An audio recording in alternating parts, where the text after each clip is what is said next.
Votre chaîne de télévision panafricaine For You Télévision, une autre vision du monde.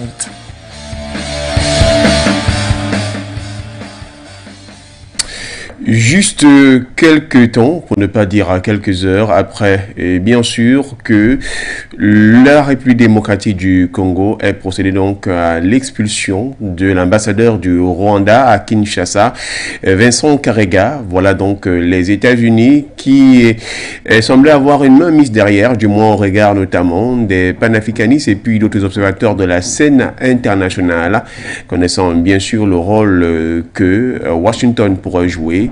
Ces derniers donc s'est exprimé notamment devant la presse selon bien sûr le porte-parole notamment de la Maison Blanche, Ned Price. Le Rwanda sera donc un soutien au mouvement du M23, ce qui est bien sûr sera à l'origine donc de l'expulsion du diplomate rwandais en République démocratique du Congo. Les États-Unis donc qui se positionnent derrière la République démocratique du Congo et accusent le Rwanda. Comment comprendre ce qui se passe réellement? Quelle ingérence ces États-Unis sont-ils en train de vouloir présenter? Quel est le jeu qui est caché derrière? Mesdames, Messieurs, nous tentons de comprendre cela autour de cette thématique. Conflit rwando-congolais. Les États-Unis accusent le Rwanda et soutiennent la RDC. Comment comprendre l'ingérence? Bienvenue à toutes et à tous à votre avis compte. Édition du 2 novembre 2022. Votre chaîne de télévision panafricaine For You Télévision, une autre vision du monde.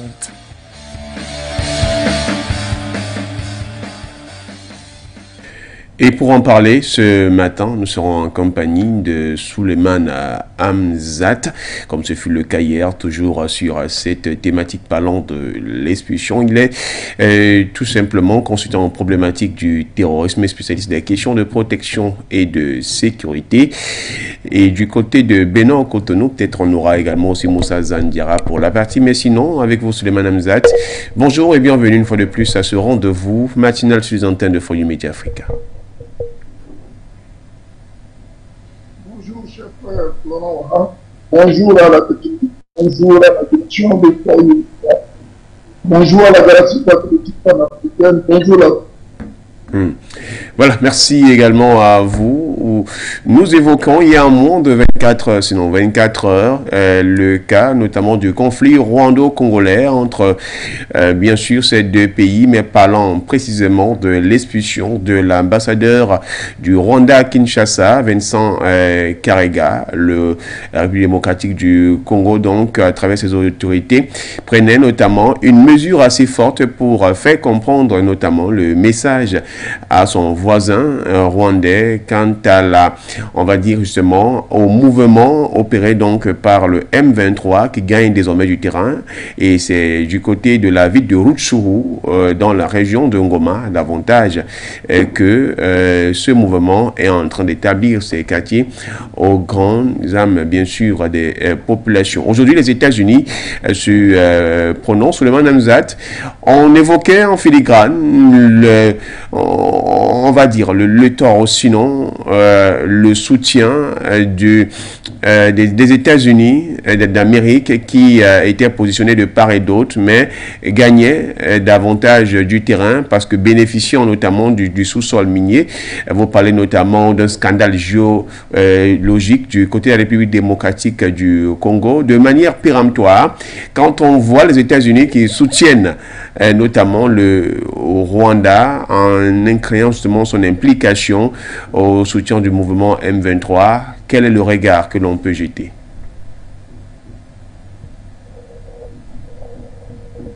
Écoutez, déjà, je fais un constat malheureux.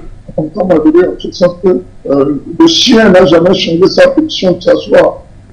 Vous constaterez que les États-Unis d'Amérique, comme on l'a dit, il y a un grand leader politique. Il reste, n'est-ce pas, cet État-là qui est toujours à la chasse des trésors.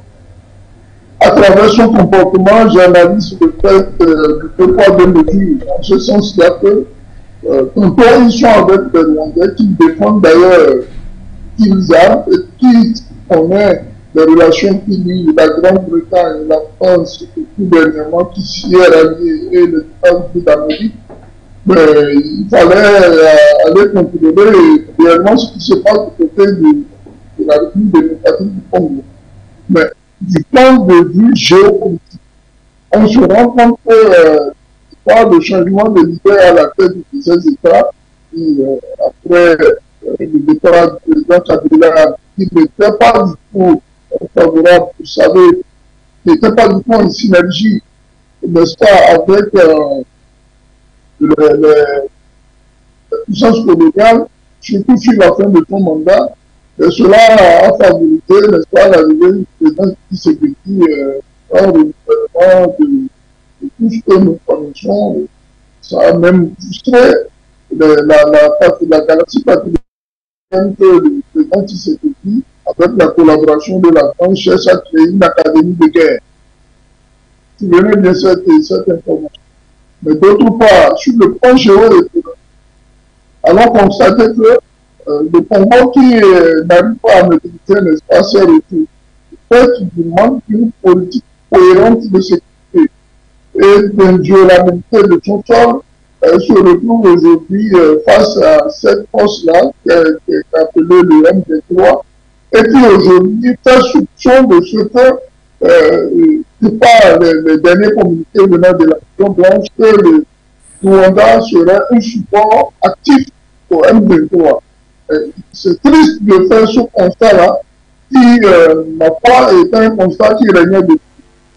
Puisqu'aujourd'hui, ils ont la possibilité d'être avec Antoine Tshisekedi, ben écoutez, ils n'ont plus trop besoin de Rwanda pour faire la salle de jeu. Vous voyez, donc c'est là le contact indirect. Et là, on a pris maintenant de ce qu'on a aidé à faire des années. Prenons un cas. Le Rwanda vient d'inaugurer une usine de ramification, je peux appeler ça comme ça, n'est-ce pas, et de traitement de l'or. Est-ce que le Rwanda est un pays amené à ce point d'avoir du l'or en quantité à espèce sur son sol? Allez-vous poser la question? Le Rwanda est en train de prendre des dispositions, n'est-ce pas, financièrement sécuritaires, et que ce pas contribue à travers la création de cette usine-là n'est-ce pas, à l'implantation des idéaux panafricanistes qui d'ailleurs veulent que nous fassions traiter nos minerais sur nos sols. Et je pense qu'il y a un pacte qui est parti de ce, qui ne dit pas son nom, qui est parti de l'implantation de cette usine-là, et qui aujourd'hui fait que le mandat fait des points du côté des États-Unis. Mais tout comme fait, ils se sont ralliés, je veux parler de la RDC, d'une part, avec les États-Unis, à travers la nouvelle politique de Félix Antoine Tshisekedi, et d'autre part, s'éloigne un peu du Rwanda pour tenir du fait que, bon, c'est plus facile de discuter avec Tshisekedi que aujourd'hui d'avoir affaire à un Kagame qui non seulement s'impose à eux, mais va dans un sens beaucoup plus panafricaniste de voir nos ressources se faire extraire et traiter sur le sol avant l'exportation. Nous en rejoint depuis Bamako au Mali. Il est le vice-président du réseau des jeunes natifs RJA, Moussa Zandiara. Bonjour à vous. Nous avons posé la question à Souleymane Hamzat pour justement établir le constat qu'aujourd'hui les États-Unis qui semblent justement être impliqués de part et d'autre sont en train d'apporter leur soutien plutôt à la RDC et accusent par ricochet le Rwanda. Selon bien sûr l'analyse de fond de Souleymane Hamzat, le Rwanda, notamment son président, est sur une voie panafricaniste, celle-là bien sûr notamment ce qu'on pourrait appeler en un jargon économique qu'on a utilisé au Cameroun, la promotion du tissu local, c'est-à-dire transformer localement tout ce qui peut être comme culture ou encore ressources minières sans qu'il faut faire appel à l'extérieur. Et comparativement donc à la République démocratique du Congo à travers son chef d'État Félix Tshisekedi Tshilombo, qui lui plutôt prétend mettra le flanc à l'Occident. Donc, il est mieux pour les forces impérialistes, ou sinon les États-Unis qui sont justement sur la sellette, de fonctionner avec la RDC comparativement avec le Rwanda où Kagame leur tiendrait tête. Votre regard sur ce point de vue? Merci bien. Merci aux auditeurs, téléspectateurs. Bonjour à tout le monde. Moi, l'analyse que je peux porter par rapport à cette situation, c'est que il y a un jargon qui dit, si tu vois l'Occident t'apprécier ce que tu fais leur affaire en Afrique ici. Et dans le cas contraire aussi, si tu vois l'Occident en train de te critiquer d'une manière ou d'une autre, c'est que tu ne fais pas leur affaire. Donc, le cas Congo-Rwanda, c'est un cas qui me rappelle de ces propos, parce que qui connaît l'histoire de la chute de Marcel Mobutu, c'était les Américains qui étaient derrière les Rwandais. C'est les Américains qui ont soutenu la rébellion à son temps pour vraiment chuter le Marcel Mobutu à son temps. Maintenant, si ces mêmes Américains ont fait vraiment un rapport selon, parce que c'est depuis le mois d'août que Blinken, lors de son passage au Rwanda et au Congo, c'est lui qui a été d'abord le premier à dire qu'ils ont des preuves palpables démontrant que le Rwanda soutienne les M23 pour déstabiliser le côté est du Congo. Donc, qu'est-ce qui motive les Américains à faire ce genre de dénonciation, alors que Paul Kagame était considéré à son temps comme l'un de leurs appuis en Afrique, surtout en Afrique centrale? Qu'est-ce qui les motive? Ce que mon frère Assi a dit, cela nous amène à réfléchir sur ce volet, parce que on a constaté que Paul Kagame a tenté et il a décidé d'orienter aussi sa politique autrement, et d'amener sa politique à l'africaine et à jouer sur vraiment la situation et la solution africaine à son sens. Et en plus aussi, il s'est orienté aussi vers d'autres partenaires comme les Chinois aussi, qui ont vraiment investi dans le domaine de la technologie au Rwanda. Donc, ce qui fait que les Américains vraiment ne partagent plus les mêmes avis et les mêmes points vraiment de vie de développement sur vraiment le Rwanda. Bon, je peux dire que l'accusation dans ce sens peut vraiment être ces mécanismes que Paul Kagame a mis en place depuis fort longtemps, vraiment peut être l'aboutissement la source même de ces accusations venant des Américains, en donnant vraiment le poids ou bien la faveur aux Congolais, vraiment d'avoir là-dessus sur le Rwandais par rapport à ces outils vraiment d'accusation sur cette guerre. Mais au-delà de ça, je pense que le président congolais, il a eu à dire lors de son passage à l'Assemblée générale, Félix Tshisekedi a dit ça lors des tribunes de la Nations Unies.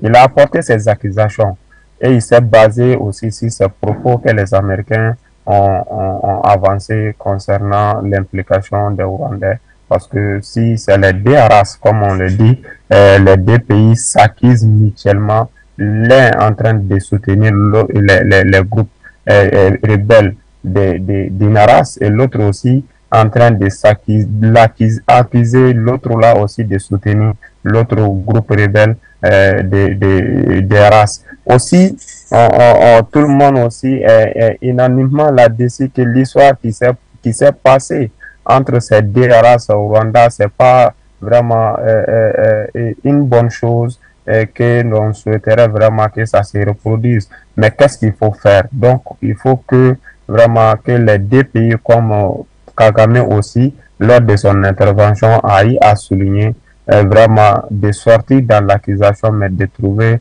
une solution vraiment politique pour gérer vraiment cette situation entre les deux pays au lieu vraiment de victimiser l'autre ou d'accuser l'autre dans ce sens. Maintenant, le profit qui se trouve derrière tout ça là, par rapport à l'implication de ces forces étrangères qui sont les Américains, ne peut être d'autre que l'exploitation, les exploitations vraiment illégaux qui est soutenue et qui est vraiment permanente sur le territoire congolais peut être une source de ces accusations et qui a toujours été favorisée par vraiment la fourniture et l'équipement de ces groupes rebelles. Au-delà de M23, nous avons qu'il y a d'autres groupes rebelles qui sont au nombre de plus de 6 groupes rebelles qui sévissent vraiment entre les deux frontières, entre Congo et le Rwanda, et qui a toujours existé et qui ont été toujours nourris et qui ont été toujours financés par les céréales. Voilà, mais au profit de quoi? Au profit de ces ressources minières. Voilà, merci. On va poursuivre forcément pour tenter de comprendre l'impact de ce positionnement. Souleymane Hamzat, vous avez parlé du 2 poids 2 mesures lors de votre propos liminaire, mais est-ce que ce n'est pas véritablement un jeu trouble qui va davantage contribuer à enliser justement, on va dire, l'ambiance, le climat délétère entre le Rwanda et la République démocratique du Congo, à se faire davantage d'ennemis au point que l'on ne veuille plus clairement à penser à une forme de négociation que de choisir un pan et accuser l'autre afin de pouvoir bénéficier ou de manipuler. Dans le cadre du règlement des partis, quand vous faites participant, n'est-ce pas, au règlement de ce là, vous ne prenez pas position. À mon avis, même des plus idiots qui n'ont jamais fait des développements, ni les écoles, ni les universités, pourront comprendre ça. Vous écoutez les partis en conflit, les ramener à une table de négociation pour trouver des solutions de sortie des crises. À partir du moment où vous prenez position, c'est que vous avez des clients comme d'autres. Cela est le vous décidez l'une des familles, je ne sais pas combien de griefs qui sont le projet président rwandais sont des gens panafricanistes. Il y en a un, du point de vue économique, le fait d'implanter une usine à Kigali et qui traite et raffine l'or, ce n'est pas au bout de ceux qui souhaiteraient voir ces minéraux-là aller chez eux, traiter et puis l'envoyer chez nous, qui d'ailleurs nous sont remontés à des petits paramétres. Allons analyser un peu les déclarations du porte-parole de la Maison Blanche. Il dit que, voilà, ils souhaiteraient voir et encourager, n'est-ce pas, un partenariat, la restauration d'abord de la paix, la sécurité, du respect entre, écoutez-moi bien à ce niveau-là, entre, n'est-ce pas, le recouvrement de la souveraineté, n'est-ce pas, et de l'intégrité territoriale de chaque État. C'est l'hôpital qui souffre de la charité. Quand ils vont en Irak bombarder, ils pensent à la souveraineté de cet État. Quand ils cherchent à diviser le Mali en deux, à faire un Azawa de quel État, ils pensent à la souveraineté de cet État. Voilà, c'est de ce point de vue que je vous parle de poids de mesure. Donc il va falloir que cette puissance-là aussi nous tienne, nous partage pas un peu de respect pour nos États et partant un peu de respect pour nos leaders. Si le président Kagame a suivi la responsabilité, n'est-ce pas, de créer ou de faire conclure, et Moussa Daniara vient de nous le dire de manière assez claire, n'est-ce pas, avec l'appui des Chinois, donc de la contrepartie, n'est-ce pas, il n'est pas constaté qu'il n'est pas la bienvenue dans ce sida. Mais retourner des années en arrière pour aller voir qui a apporté tout ce soutien-là, n'est-ce pas, le président Kagame. Vous vous rendrez compte qu'il y avait la grande bataille à travers le Commonwealth quand il était en difficulté avec la francophonie. Et vous irez voir d'autre part l'inconditionnel soutien, n'est-ce pas, au président Kagame pour combattre toutes les rébellions venant de la RDC par le biais des RDLR. N'est-ce pas, cette rébellion-là, congolaise qui allait de rwandaises, n'est-ce pas, qui, à partir du Congo, attaquait les terres rwandaises. Donc, on est dans ils entretiennent un flou. Tant que leurs intérêts ou comment dirais-je, la possibilité pour eux, n'est-ce pas, de continuer à piller, à voler à tout bas, nos ressources ne les arrangent plus. Hier, vous avez diffusé, n'est-ce pas, Mondovision, le départ d'un aéronef, n'est-ce pas, qui fait, n'est-ce pas, une forêt. Mais qui sont ceux qui créent cette piste-là? Est-ce que le Congo a-t-il envoyé quelqu'un là-bas pour aller faire une piste d'atterrissage? C'est fait toujours et financé par les mêmes là qui aujourd'hui sont en train d'attaquer le président Paul Kagame. Ouais. Et qui d'ailleurs au passage inclut, n'est-ce pas, ceux-là qui sont de manière endogène des complices de ce pillage international. Et partant, mettre en difficulté l'économie, par exemple, de la République démocratique du Congo. Moi, j'aurais été dans un cadre de partenariat, n'est-ce pas, avec la République démocratique du Congo, et ça, c'est un conseil que nous donnons au passage de proposer un deal sur, par exemple, l'extraction, le raffinage et la mise en fonction de l'or. On peut le faire. Nous avons une usine, vous n'en avez pas. Venez le raffiner chez nous. Regardez à côté de moi ici, au niveau du Nigeria. Le PDG du groupe Anico d'un côté, je ne fais pas de pub, vient en train de terminer sa raffinerie, l'une des plus grandes raffineries d'Afrique, sinon la plus grande raffinerie d'Afrique. Le pétrole, s'il n'est pas extrait en quantité au niveau du Nigeria, mais il fera appel à d'autres groupes ou à d'autres pays pour venir faire, n'est-ce pas, raffiner et nettoyer leur pétrole. C'est une plus-value. Il faut aller dans ce cadre de réflexion que d'aller prendre des armes et s'imposer, n'est-ce pas, sur le territoire de Dieu, soit disant, si nous suivons les déclarations, évidemment, de la Nation blanche, s'imposer en leur arrachant des propres territoires qui ont des valeurs minéralières, mais très hautes.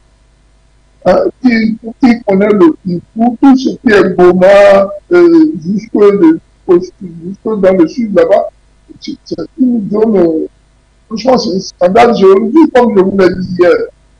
Mais il faille que le chef d'État ait recours au dialogue, toujours au dialogue, et évite d'ailleurs de céder des sièges, n'est-ce pas, à ceux-là, n'est-ce pas, qui viennent allumer le feu et qui se vont passer pour des médiateurs. Vous voyez aujourd'hui que celui qui devait, n'est-ce pas, faire la vie est en train de faire des jeux du spectateur. Il se retrouve qu'aujourd'hui, eux, ils ont des preuves, après tant d'années, que c'est le Rwanda qui supporte le M23. Et les RDLR, qui les supportent, qui leur donne des armes. Ça, ce n'est pas évoqué dans ce communiqué.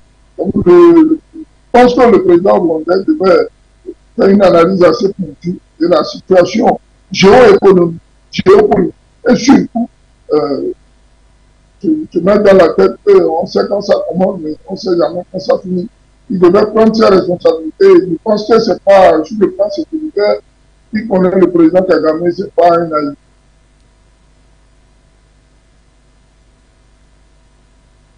Ok, la présence chinoise du côté notamment de Rwanda est beaucoup plus, Kigali, qui en est la capitale aujourd'hui, est pratiquement métamorphosée. D'ailleurs, c'est l'une des villes les plus propres et les plus belles d'Afrique, voire même dans le monde. Est-ce qu'on doit-on comprendre que le positionnement, comme le soulignait dès le départ Souleymane Hamzat, que Kagame et le Rwanda a les idées panafricanistes, Kagame est un morceau difficile à croquer, plutôt facile pour avec Tshisekedi qui prête le flanc aux forces impérialistes occidentales. Est-ce que à travers donc cette sortie américaine, on peut faire le rapport notamment qui a été évoqué lors du sommet du G7, le dernier du côté de l'Allemagne, où Joe Biden avait tenu un discours dans lequel il soulignait aux autres 6 que les États-Unis mettraient à contribution 600 milliards de dollars pour soutenir notamment les pays en développement en Afrique afin de freiner l'expansion chinoise et russe, mais beaucoup plus l'expansion chinoise qui est en train de prendre de l'ampleur en Afrique. Est-ce qu'on peut établir le rapport avec cette sortie? Est-ce que vous avez eu à dire que la Chine a beaucoup contribué en termes de développement des infrastructures du côté du Rwanda?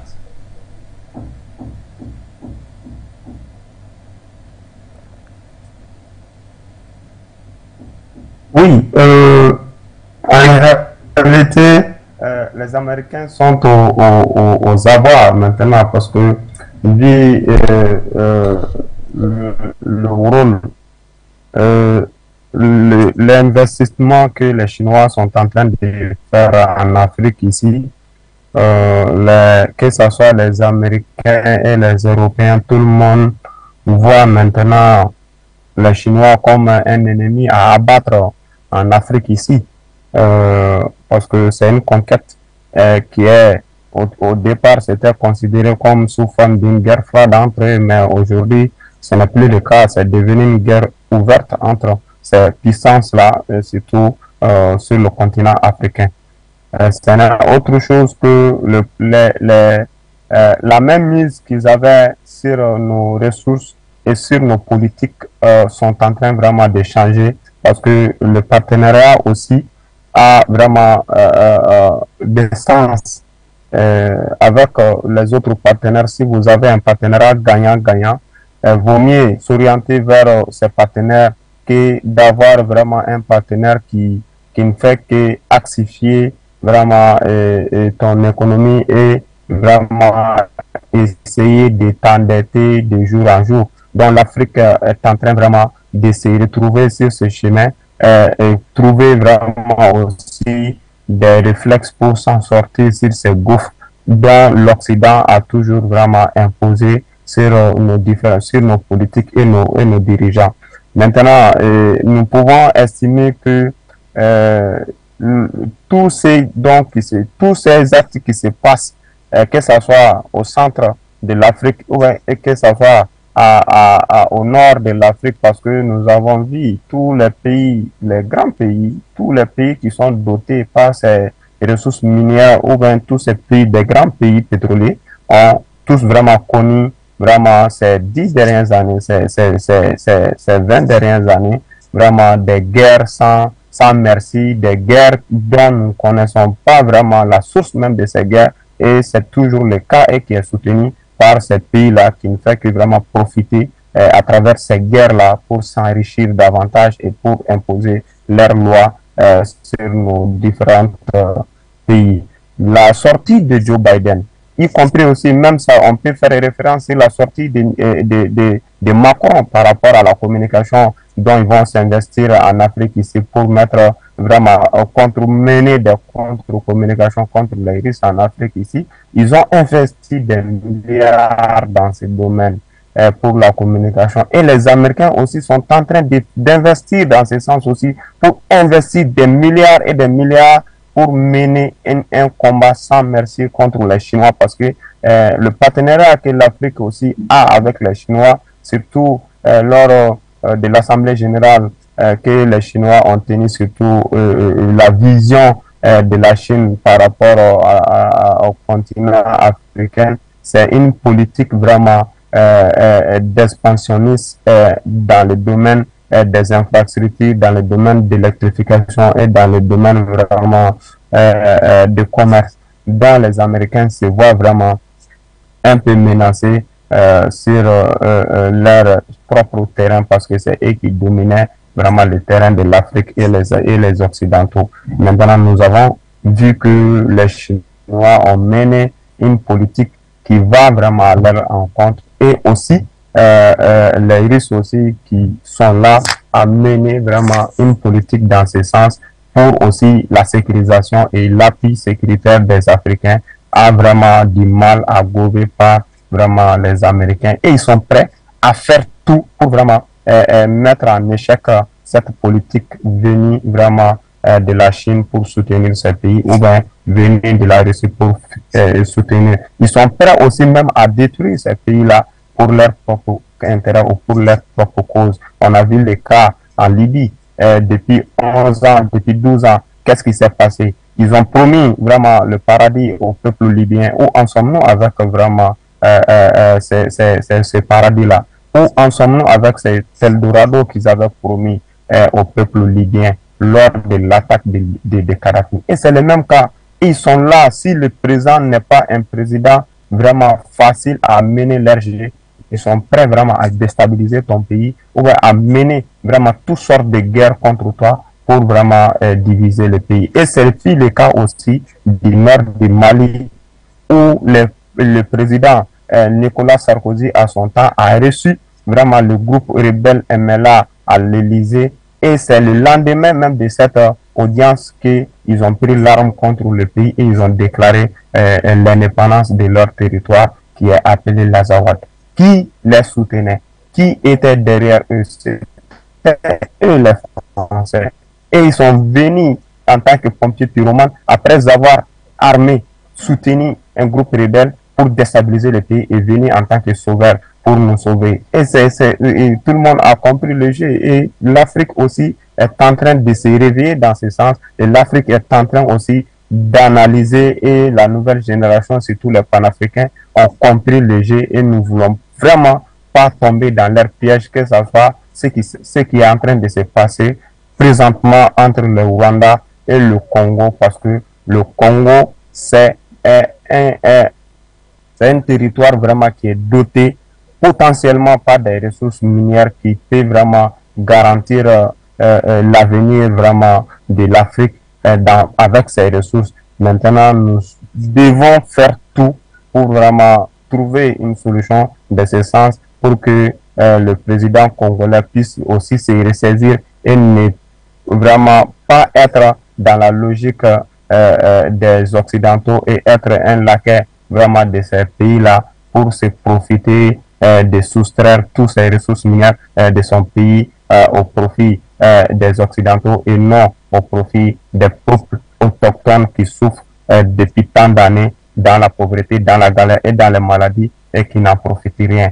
La guerre, nous savons, les armes qui sont venues, qui sont dotées par, qu'on dote les rebelles, ces armes ne sont pas fabriquées en Afrique ici. Les munitions, les traits, les gilets pare-balles ne sont pas fabriqués en Afrique ici. Qui leur dote ces munitions, ces armes-là? On l'a vu hier, les trafiquants qui ont pu vraiment faire des aérodromes en pleine forêt de nulle part. Qui est en train vraiment d'investir tous ces fonds-là pour avoir ces moyens de faire descendre et redécoller des appareils pleins de on ne sait quoi et pour au profit de qui aussi? Donc, le président Tshisekedi doit se demander, est-ce que lui-même il a le contrôle de son propre pays? Est-ce que lui-même il a aussi le contrôle de son pouvoir? Est-ce qu'il est en capacité de gérer vraiment le problème des Congolais? Donc on doit se poser toutes ces questions parce que si on avait porté l'espoir sur une personne pour venir gérer le pays et on voit vraiment certains phénomènes qui est en train de se produire banalement, parce que on peut dire banalement parce que c'est des choses. Un avion ne peut pas traverser une frontière sans que l'aviation civile vraiment le contrôle aérien ne soit au courant pour détecter la marque ou la provenance de cet appareil. Comment est-ce que l'appareil peut traverser la frontière pour atterrir dans un pays et repartir sans qu'il soit vraiment détecté ou repéré ou arrêté pour comprendre le contenu de cet appareil? On a vu au Mali, ici à Gao, en 2007, il y a un appareil plein de cocaïne a atterri dans le désert de Gao. Et lorsque avant que l'armée arrive pour connaître le contenu, Ils ont vidé le conteneur, ils ont mis le feu sur l'appareil. C'est fait en pleine journée au nord du Mali, ici, sous le régime des ATT. L'avion avait quitté où? C'était Venezuela. La provenance de l'avion a été connue. La trace de l'avion a été connue. Mais qui était derrière? Qui a accueilli l'avion? Qui a vidé l'avion?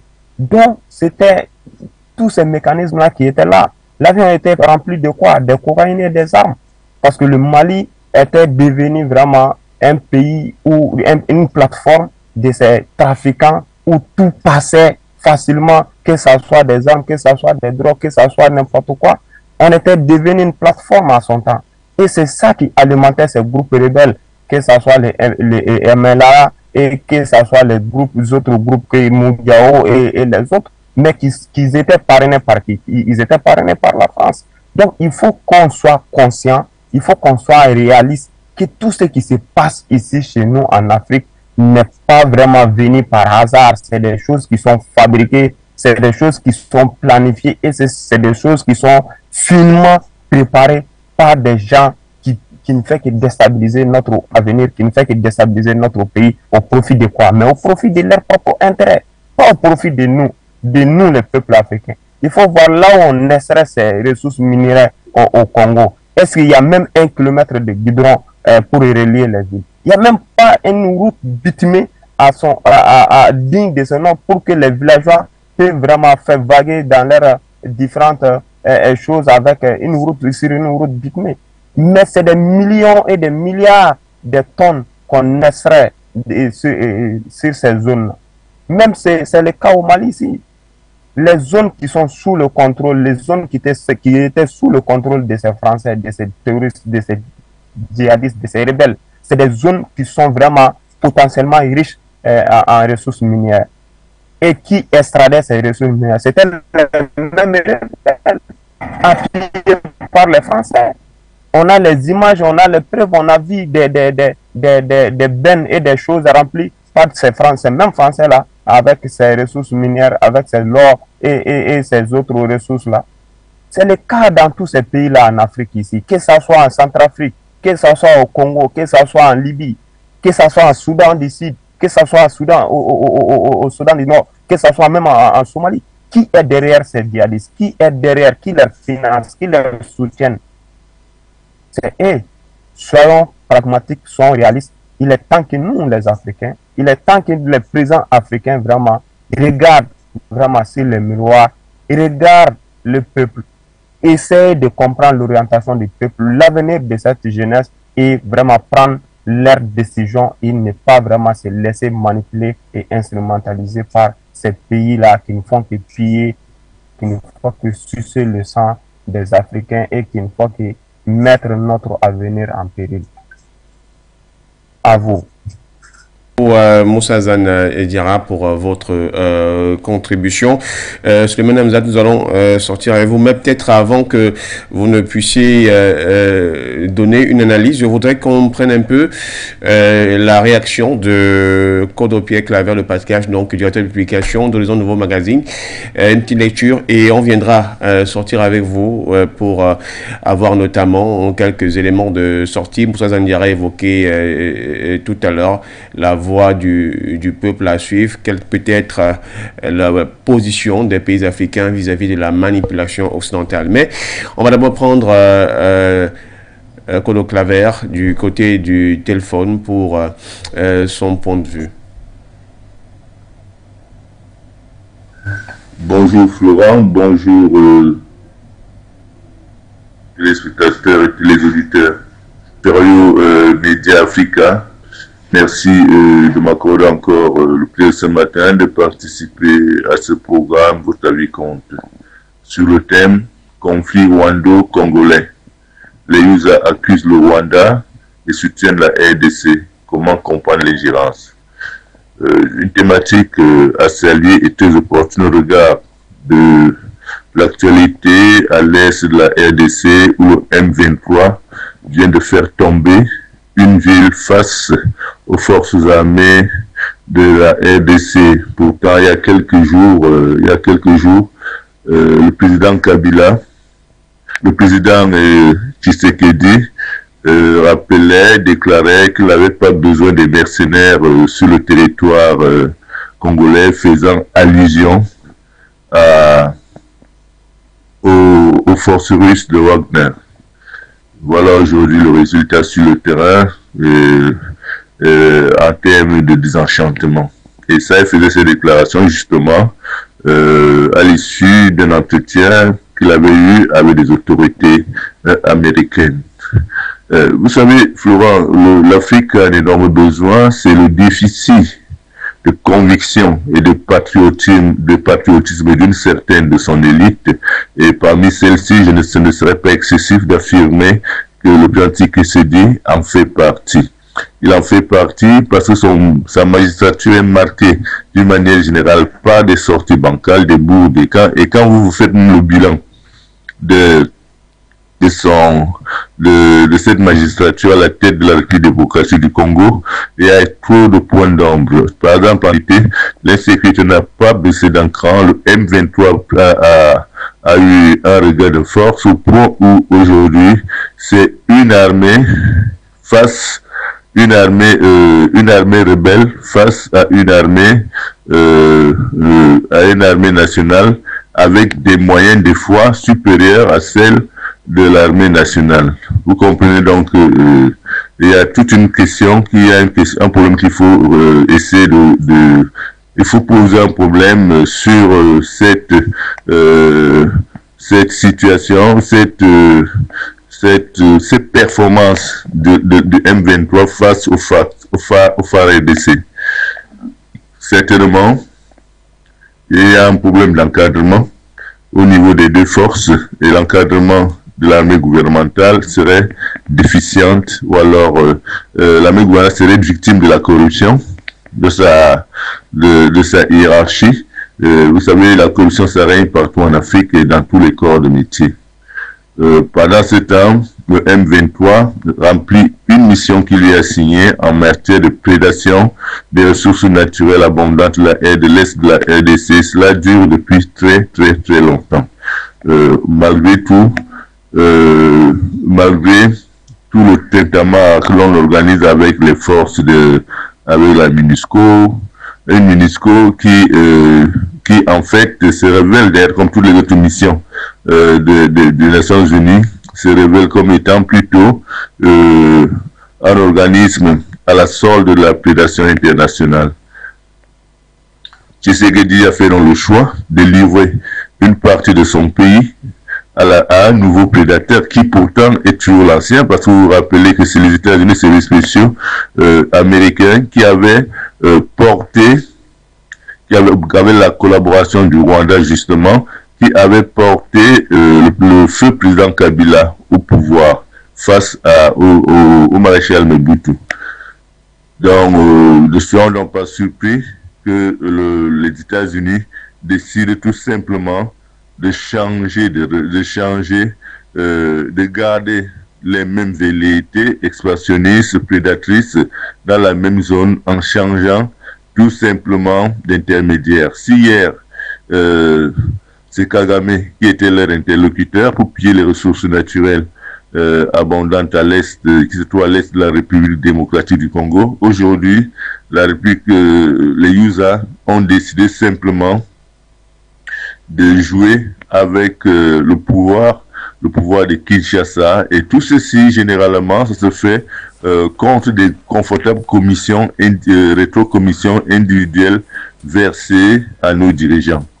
La République démocratique du Congo est simplement dans un schéma extrêmement délicat et un schéma qui n'est pas prêt à prendre un terme, à arriver à son terme dans les jours qui viennent. Vous vous rappelez d'ailleurs que le président Kabila, le jeune Kabila, avait voulu remettre en question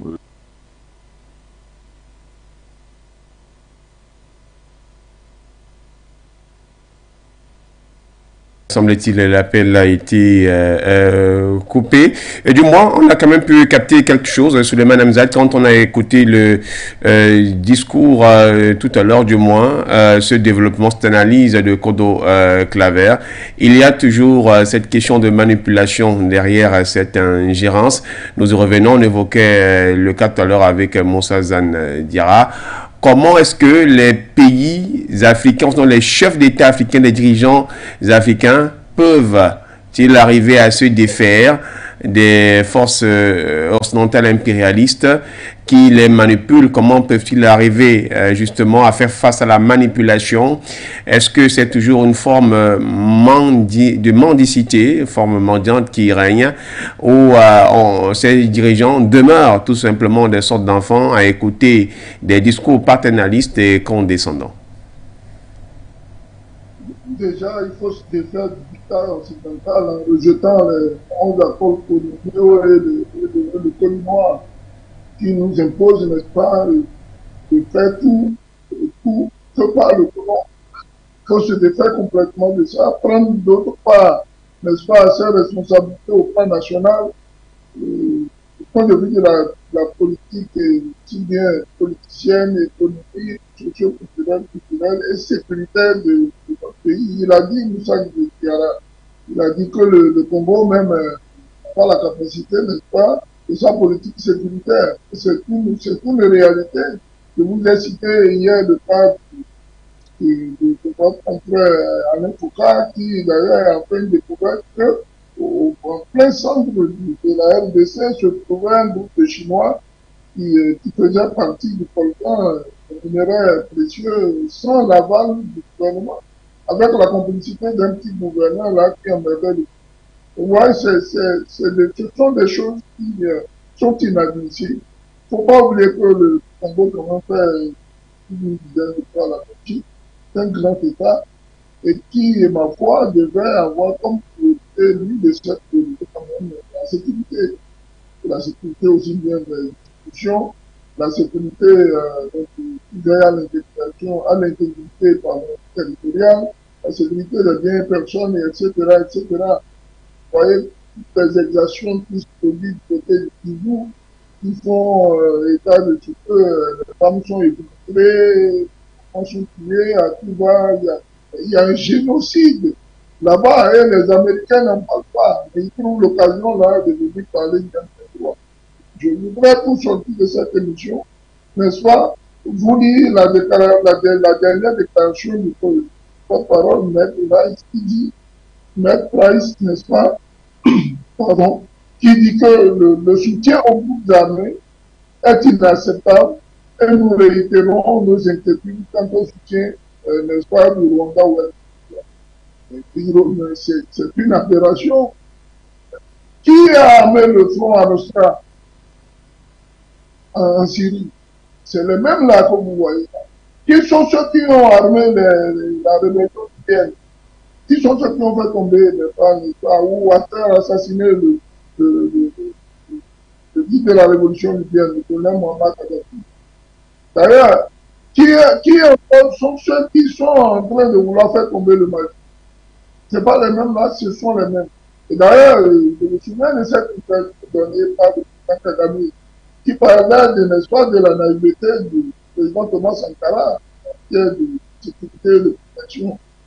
Il s'est laissé faire, il s'est laissé berner par un ami qui a fini par avoir raison de sa peau. Et lui, Kagame, il disait dans cette interview qu'il ne sera pas passé des choses pareilles.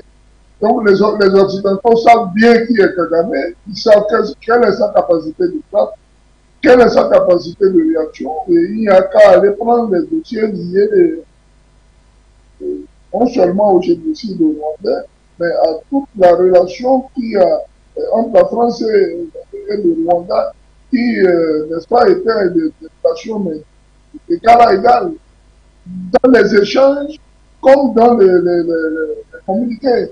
Il a fallu, bon, sachant bien sûr que bon, la politique n'est pas, elle se met parfois à des niveaux que nous ne contrôlons pas. Nous avons vu le choix qui se fait au niveau de la francophonie, au niveau de cette dame qui conduisait cette institution avec brio.